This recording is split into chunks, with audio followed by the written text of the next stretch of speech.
Hey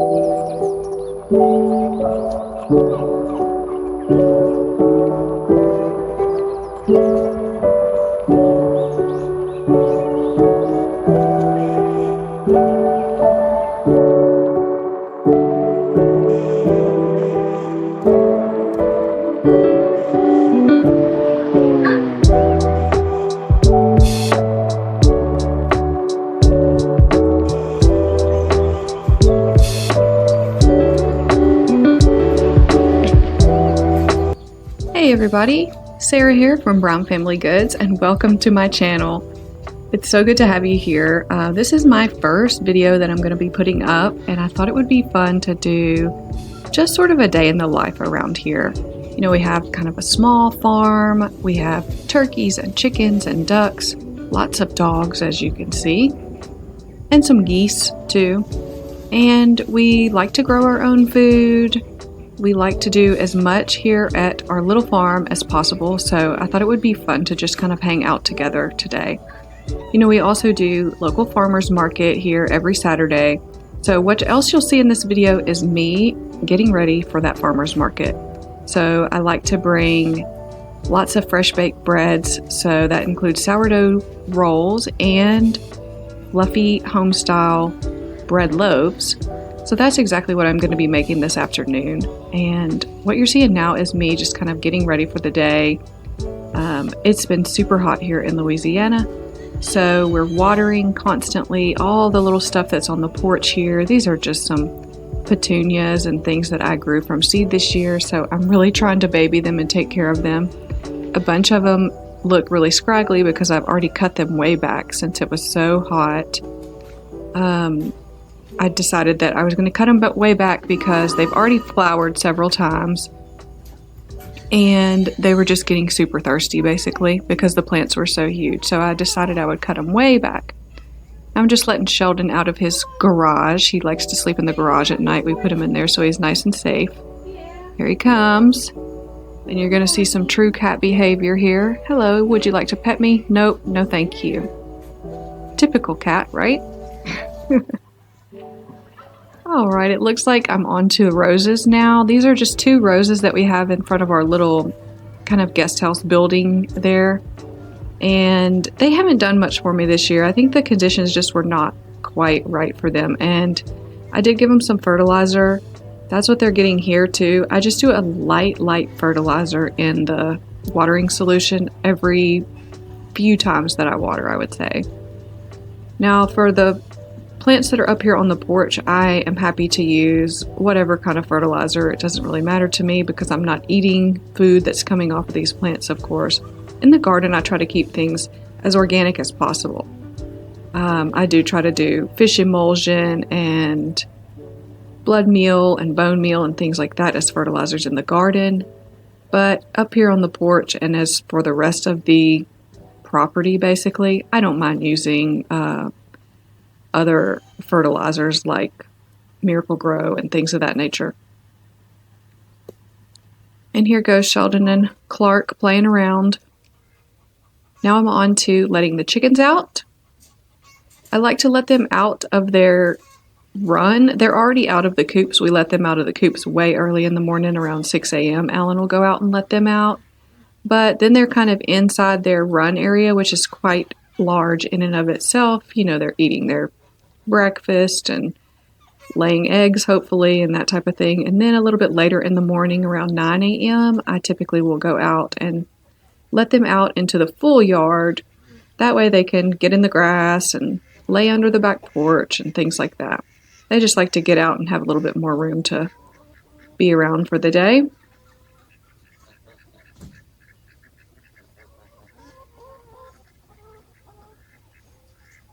Now I'm just going to throw them a little bit of scratch. They love to have some scratch in the mornings.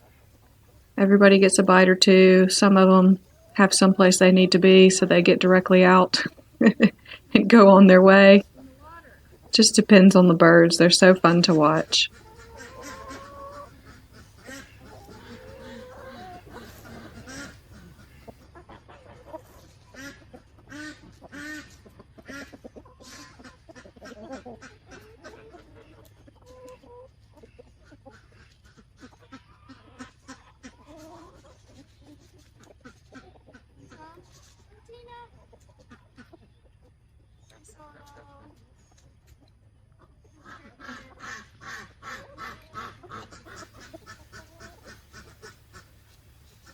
And in this video, you're really going to get the sights and sounds of things around here because we've got lots of quacking and honking and roosters crowing all day long around here. So you're probably going to hear plenty of that.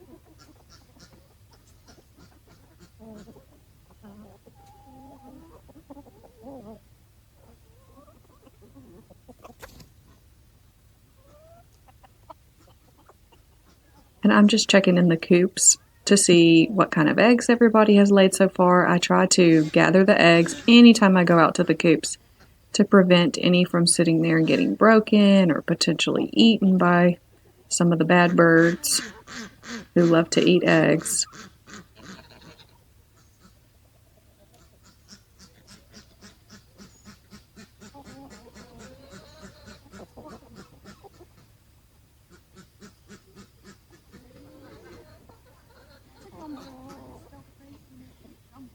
What I'm looking for up in the tree is one turkey that we have. He likes to stay in the tree about half the day. His name is Jake. Usually in the afternoon we have to shake him out of the tree and convince him to come on down.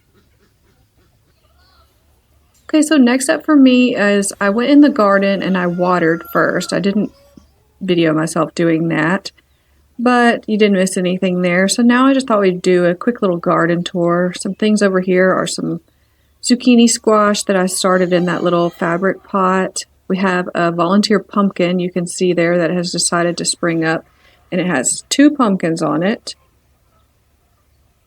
Just a quick look around the garden.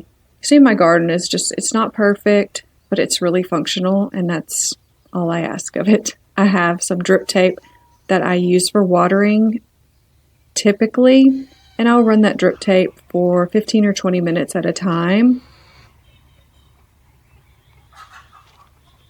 In here you see those are little sprouts of black-eyed peas that I recently planted, and then up on the other half of these first 2 or 3 rows I have corn that I recently planted. In those first 2 rows there originally I had green beans, bush beans, and they did so well and they were basically completely done, and we definitely got all we could eat for a year of green beans. So I decided to go ahead and pull those up and do some corn and some black-eyed peas instead. That's the tomatoes. They are gigantic at this point, and it's just a matter of trying to keep them tamed back. In that bed there, I also had some corn that I had planted. This is pepper plants in here. Originally in this box, I did all of my herbs, and I harvested off of those herbs, and I preserved up a bunch, and then I decided after that I would take those out and put in some pepper plants because my pepper plants in other spots were just not, they just haven't been doing great. Okay, you see my crazy sunflowers that are just blown to smithereens. Those we ended up taking down a couple of days after I took this video. And the tomatoes, this is tomatoes on the left and peppers on the right. This has become sort of a jungle. As I said, it's just a matter of trying to keep everything a little bit tame at this point because stuff is getting so huge. So the tomatoes we've picked a lot off of already. My pepper plants, this is cayenne peppers, which I really wanted to get a lot of this year because I made pepper hot sauce last year. It was delicious, and I want to be able to make a whole lot of that again this year. So you see my pepper plants are not perfect. They've got holes and things all in them, but we just try to do the best we can with organic pest control and fight the fight, right? Okay, so after the garden, I said, all right, enough outside work. I'm going to have to get started on this bread. So I make the dough the night before, and I refrigerate it overnight in the refrigerator that we have outside in this building. And so what I'm doing is just carrying that dough into the house at this point. The first 2 big boxes that you saw me carrying were bread loaf dough, and then I'm going back in here to grab the dough for the rolls. Those are a little bit smaller containers because we do a little bit less of the rolls at this point.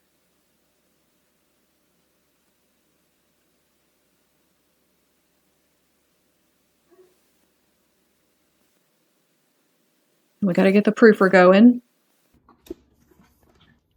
Okay, I got myself all cleaned up after my watering session this morning in the garden, And now I'm on to thinking about starting on the bread.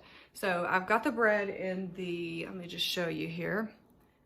Got the bread over here in the ovens with the light on, and they're just kind of starting to come to temperature because they've been in the refrigerator all night in the guest house. So they just need to kind of come up to a temperature that's a little bit better to work with so they can start to come alive again. That yeast will get reactivated and start to rise the bread. So I'm just going to leave it in there for a little while I pick up around the kitchen here. You can see there's, you know, there's just stuff. Like, is this like your kitchen too? All the things just kind of sitting around, and I need as much workspace as possible when I do my bread baking. I like to wipe every single thing down, clear the surfaces and things as much as possible. And that gives me lots of room to move and groove throughout the day. So I'm just gonna get started on that now. I'm gonna do here in the kitchen, and I'm gonna also do over at my little dining table in the kitchen, because that's where I like to work with my dough and roll out everything over there. So I'll also clean and wipe that down and move some things away. That way I have a little bit easier time working here in the space. All right.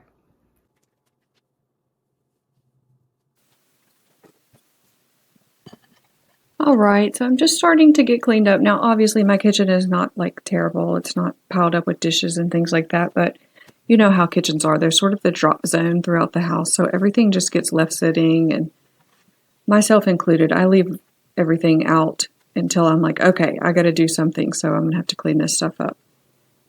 Quick text.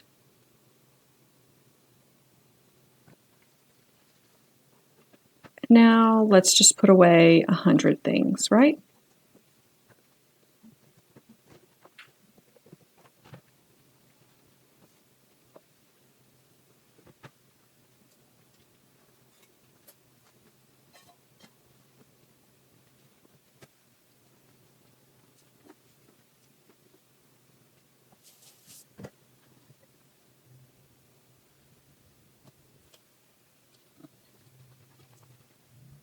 Sometimes you ask yourself, why is this here? Dog toys on the floor. Why don't I have any rags or towels? Had to go and get them. So while I'm cleaning here, I just wanted to let you all know this is a Friday. That's what day of the week this is. And typically this is exactly what my Fridays look like, since we do go to the farmer's market on Saturday. Always have to do my bread on Friday. I definitely do not get up early enough to bake bread on early Saturday morning or anything like that. So it's very easy to do this throughout the day. And with sourdough breads, it takes quite a while to get that rise that you want. So making the dough the night before allows it time to long ferment and sit in the refrigerator and get really, really flavorful and delicious. And then it's easy for me to put everything together on Friday and get all that done. I wish that it had only taken me 2 minutes to do this in real life, but obviously I'm very sped up in this video. I wish things went that fast. Okay, now we just got to get out a few supplies. Bread pans, of course, getting ready. And always have to have gloves. I love these vinyl gloves. They're the best for working with bread. I don't like latex gloves. I much prefer the vinyl type. And this is my foil pans for the rolls.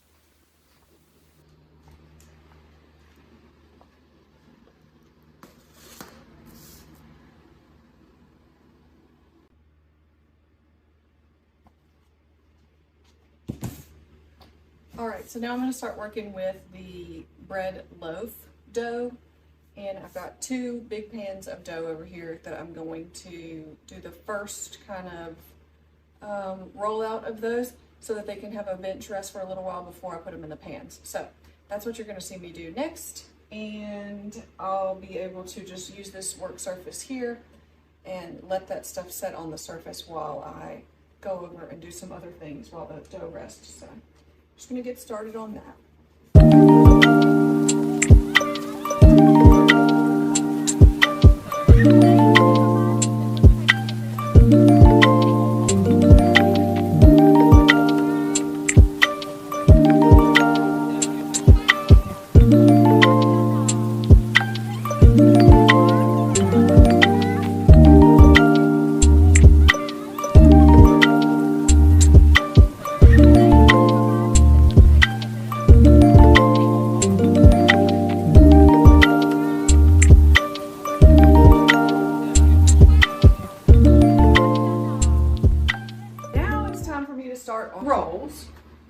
got all my pans here. I've got my 3 containers of dough, and I'm just going to start on them. I'll do the exact same thing that I did with the bread loaves in the sense of I've got to weigh every single roll out. So I weigh out 2-ounce rolls, and I just get to work, sort of get in the zone, really, when I do the sourdough rolls, because it's a little bit tedious, but I actually really like tasks like this because you can just kind of let your hands do the work and let your mind wander or think about things that you want to, or watch a movie or whatever. So it's about an hour's worth of work usually is what it ends up being, rolling out the rolls, and then the rest is pretty hands off after we get the bread and the rolls into their pans. Really after that, they just rise for several hours, and later in the day, of course, we will bake them. So now comes the tedious and mundane rolling out rolls, weighing rolls, and getting them in the pan. So.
Don't want to forget these. This is our pan of rolls here.